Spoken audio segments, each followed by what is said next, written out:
जिस मन में शब्दों का आक्रमण हो, मन तो निरंतर खोज में खोया रहता है। कभी शास्त्रों, कभी पर्वतों पर, कभी समुद्र के किनारे, तो कभी तीर्थ स्थलों पर, कभी मंदिरों में, कभी वन में। किंतु जो वो खोज रहा होता है वो मिलता नहीं, क्योंकि मन तो कभी स्थिर ही नहीं होता। वो व्यक्ति जहां भी जाए, जहां भी रहे, जहां भी खोजे, तुमने भी सदैव शब्दों पर ही ध्यान दिया है, भले ही वो मेरे शब्द हों या किसी और के। तुम्हारी प्रतिक्रिया तो मेरे उन शब्दों पे ही आती है, और जो केवल शब्दों को सुनता है वो उसके निहित अर्थ से वंचित रहता है। शब्दों की सत्यता को समझने के लिए, उसकी अनुभूति के लिए, मन में शांति के साथ साथ रिक्तता भी अनिवार्य है, शून्यता भी अनिवार्य है।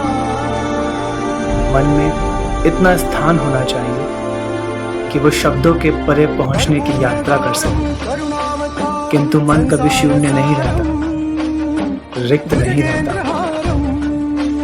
वो सोचता है कि शब्दों का अधिक ही ज्ञान अर्जन है, शब्दों से ही ज्ञान है, इसलिए शब्दों का संचय करता रहता है। मन ये नहीं जानता कि परम ज्ञान तो शब्दहित है, एक अनुभूति जिसे शब्दों से बांधना असंभव है।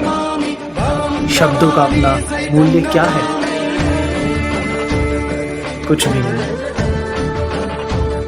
जब कभी ईश्वर का नाम लेते हैं तो क्या ईश्वर मात्र एक शब्द में ही सीमित हो जाते हैं? नहीं, यहाँ शब्द सत्य नहीं है। सत्य है वो अनुभूति जो इन शब्दों में विद्यमान है। यदि शब्द ही सत्य होते तो मात्र भोजन कह देने से व्यक्ति की क्षुधा शांत हो जाती। इसीलिए महानता शब्दों की नहीं, उस अनुभूति की है जो इन शब्दों में संबद्ध है। यदि शब्द नहीं भी होते तो ईश्वर अवश्य होते।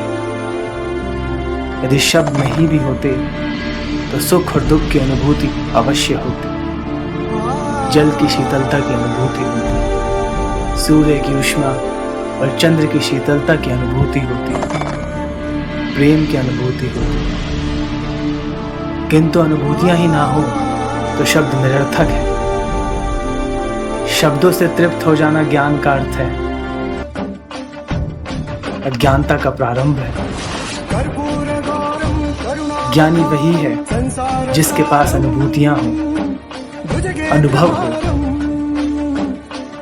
और उसके लिए मन को शांत व रिक्त तो करना ही पड़ेगा।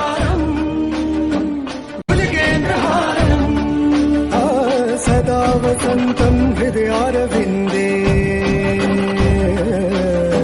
सदा वसंतं हृदयारविन्दे।